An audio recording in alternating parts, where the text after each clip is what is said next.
Hey everyone, welcome back to my channel. Again, I am filming and Eslin's on the other side. I'll show you. You can't even see that curtain. She's on the other side of it. So welcome back. Thank you so much for coming back. Today is episode 3. Woo-hoo-hoo. Yay! So today's video is going to be about the first couple months. I'm gonna throw some clips in of what we've gone through so far. I don't want to dwell too much on the beginning because we've come so far. The beginning was in November when we first found everything out, so I'm going to try to summarize as much as possible, get you as close to now as I can without skipping too much and going too fast. I might make a part 2, I might just keep it this one. We'll see what happens. My thing is that there's like literally so much that happens every day, and I'm going to start to vlog more of our experiences and what we go through on a daily basis. I just noticed I'm not even looking at the camera. See, a lot of vloggers do that. They look at themselves instead of looking at the camera. Is that weird? Should you look at the camera instead? Like, alright. So I also don't like to dwell too much on the sad parts because the sad parts are few and far in between. Yes, it's sad from diagnosis, and that's the beginning, and that's why I don't like dwelling on it. So grab your tissues. Hopefully you don't need them, but keep watching. I will throw some clips in of our day-to-day. Like, share, subscribe. La la la. Enjoy the show.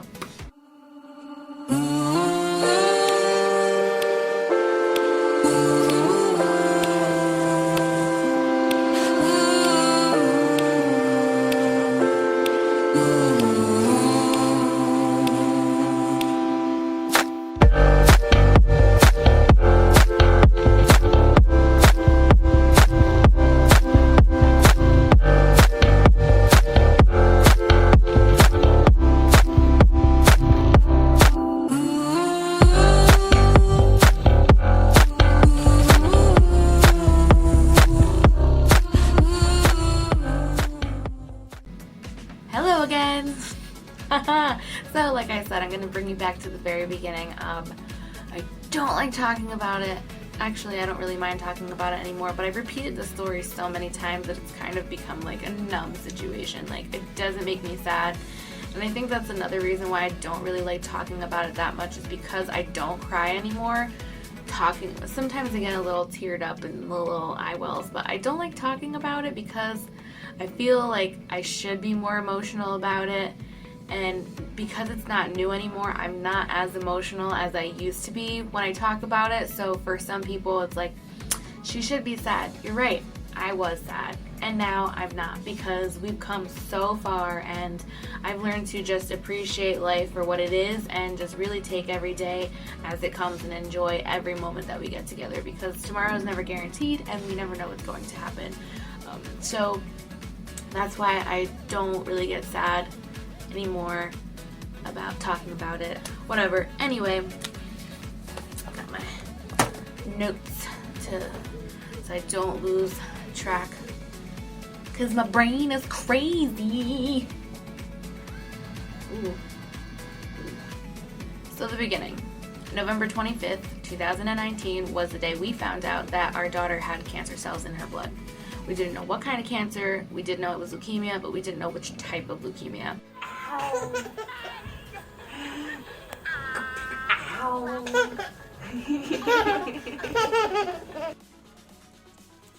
Say hi, baby. Eslin, say hi. What you got, Peanut? Are you eating a chippy?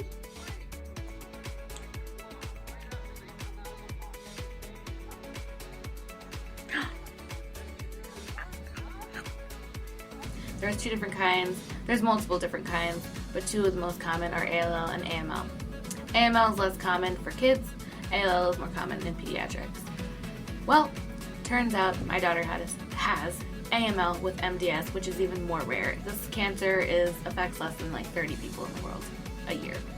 So it's been a wild ride since then. We ended up going to the hospital. She needed an emergency transfusion. She was in the pediatrics intensive care unit overnight, and then we got admitted for 10 days. we spent Thanksgiving in the hospital. That was fun. Everybody brought us so much food, so it wasn't so bad. It was definitely crappy because we had other plans. We wanted to spend Thanksgiving with family, so it kind of stunk and put a kibosh in our plans. Oh, I have water today. So that kind of put like a stop to our plans, and obviously they're like, oh, hold on, cancer, we got Thanksgiving dinner. No. So we ended up doing Thanksgiving dinner in the hospital with just the three of us. A lot of people came to visit. It was pretty awesome. We got a lot of love, a lot of support, and a lot of prayers, and it's been really crazy road since then. So after the first 10 days we were in the hospital, I literally did not leave the room for the first 10 days. It was like the most emotional thing, and going through the roller coaster of diagnosis. So the first 10 days they did a bone marrow biopsy, a lumbar puncture with intrathecal chemo. They were trying to find out what kind of cancer she had, but also try to see like what her mutations were. There was so many things that they were trying to figure out in the very beginning, and one of them being that whether or not she had MDS, which would make it like a precancerous to the cancer. There's so many technical terms, there's so many like hours and hours of conversations that we had with doctors, so it's like so hard to really just, I could literally talk for about hours about the whole situation, because that's how much information we've gotten since then. So they were going back and forth whether or not she had MDS or not. So they didn't want to start giving her chemo right away because MDS is more aggressive, or was so hard to explain it and so hard to go back there because so much has happened. So they were trying to figure out what kind of chemo she needed based on the kind of cancer she had. So if she had the more aggressive kind, they needed a more aggressive chemo. But they didn't want to give her a chemo that was unnecessary for a cancer that she might not have. So there were so many things that they needed more tests for. They needed more blood work. They needed more marrow. So after the 10 days, Thanksgiving came and gone. We waited a month. We went home.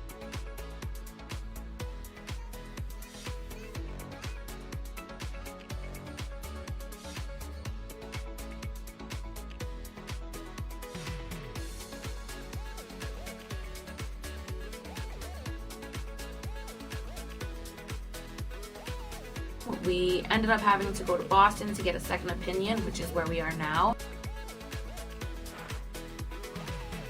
There you are. What are you doing?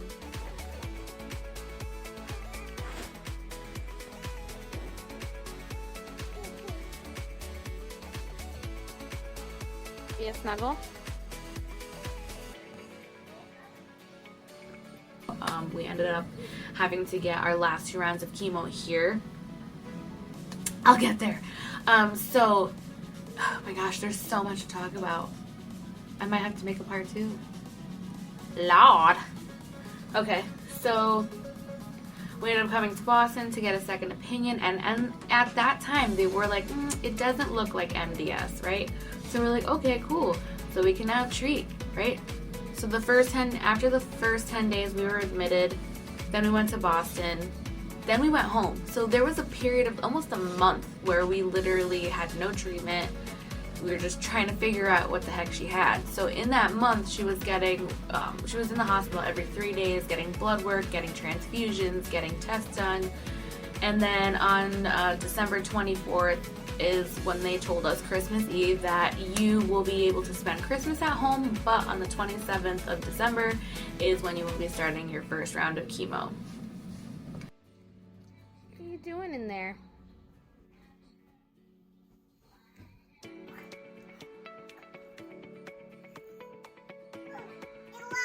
What? What?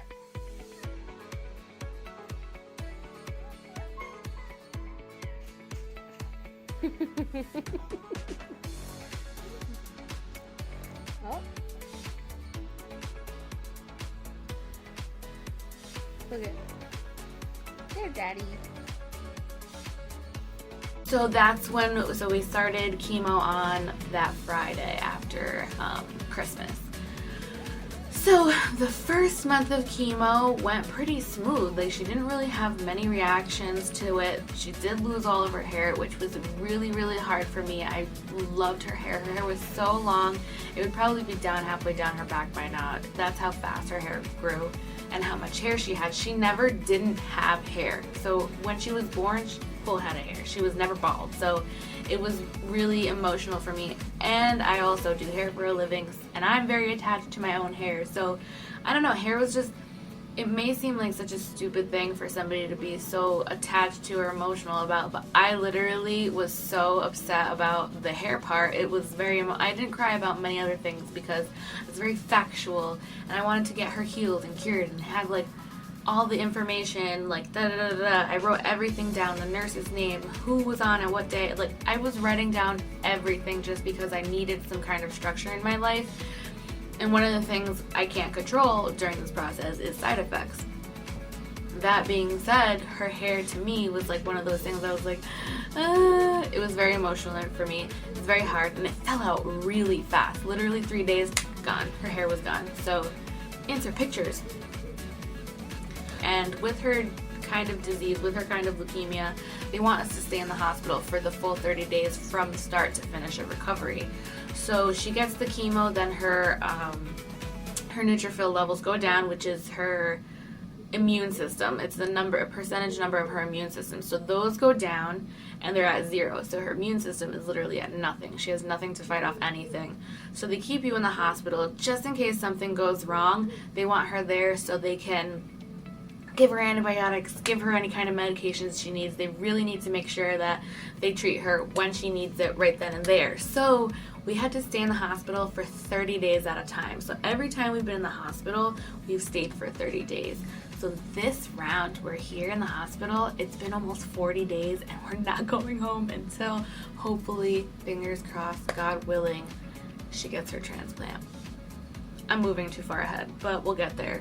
So her ANC went up and down, and so 30 days, and that first time she only got sick once. So she only got sick from the chemo really one time, and once your immune system level drops, you get what they call a neutropenic fever. So she had a fever of like 104 twice for like 2 days, and then it was gone.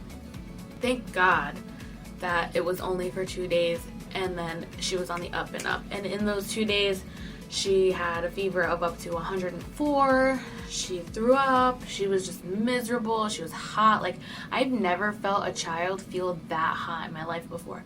Like, I've had a fever, but like, golly, a fever of 104. I was like, ooh, she literally felt like she was burning. She was on fire. It was the craziest thing. So that came and went, gone. Good morning.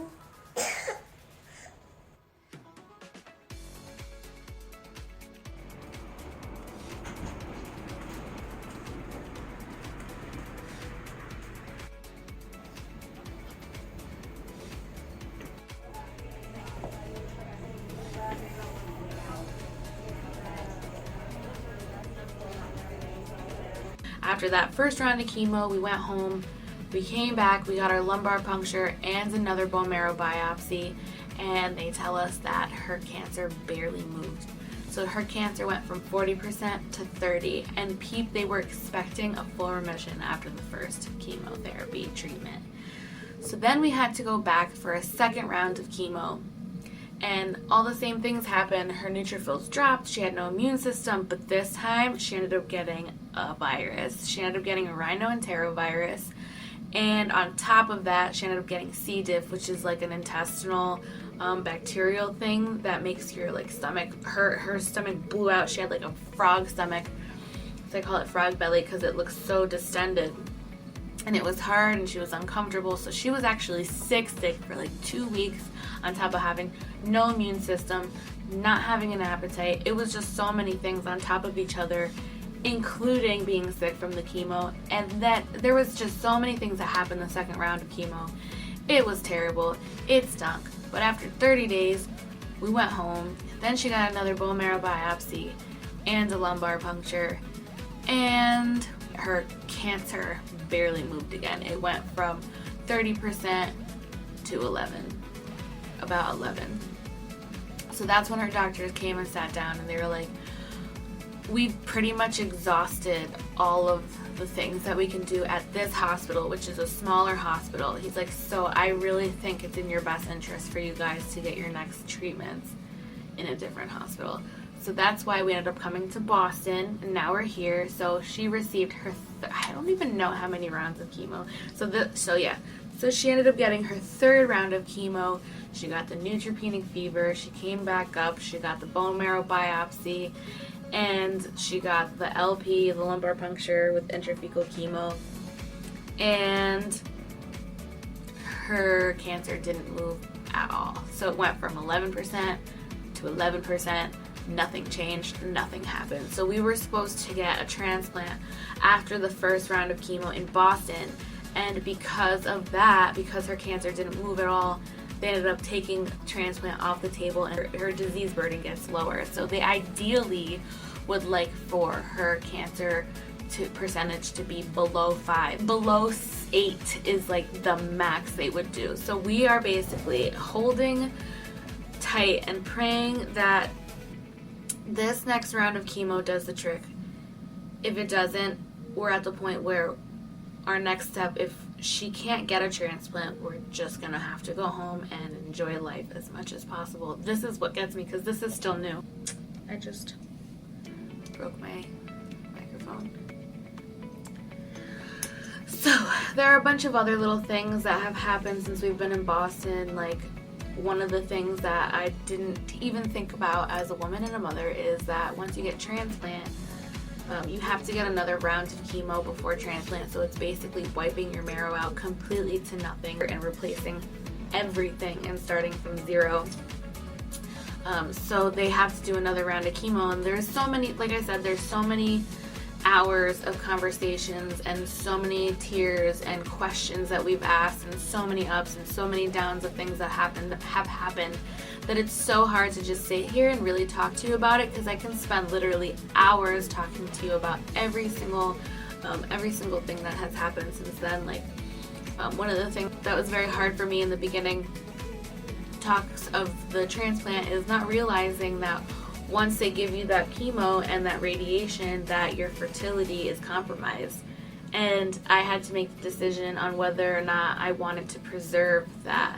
And those are one of the things that I wish I could ask her, but I can't. So I have to make those choices and decisions and really outweigh the pros and cons. And it's so, the process is very experimental, and there are all unknowns. And there's so many things that say, well, it could work, but we don't know, because we've never had this situation before. So I rather not.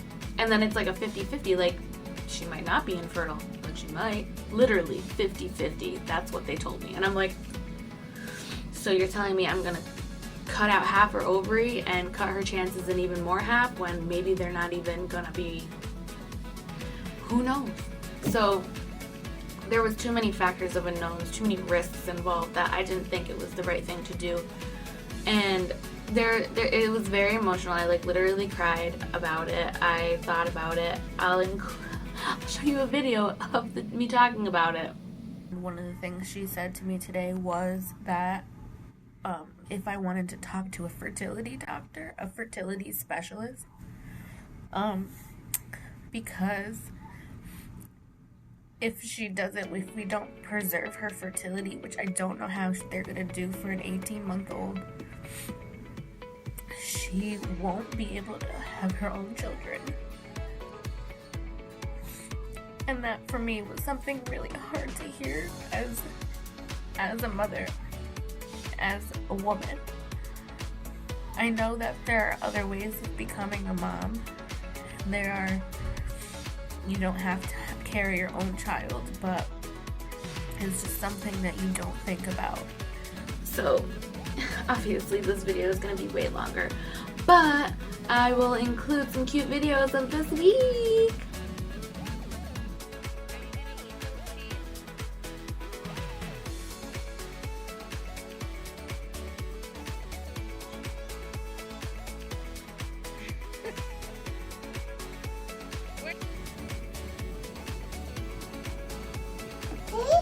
Hey, hey.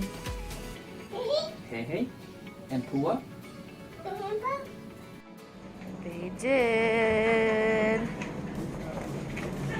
So like I like to end every single one of my videos, including on Facebook Live or any other social media outlet we are on, including TikTok, which is new for us. She's Eslyn Rose Fashion Show. I can't, I'm so lame. But like I end all my videos, please like, share, and subscribe. If you have any questions, comments, or suggestions, please leave them down below. I'll leave all that mess down below. I'm not even going to talk about it. But if you do have any comments, suggestions, or questions, please feel free to ask. I have been an open book throughout this process. My thing is that if I can help any parent get through something like this that's devastating or that is very serious, or if I can help anybody going through anything, going through it, whatever it may be, by showing just how positivity can just help you. I know it's easier said than done. Trust me, I've been through a lot. But if I can help somebody, then this is all what it's for. So yeah, like I said, leave some down below if you have any. Alright. Peace. See you next time.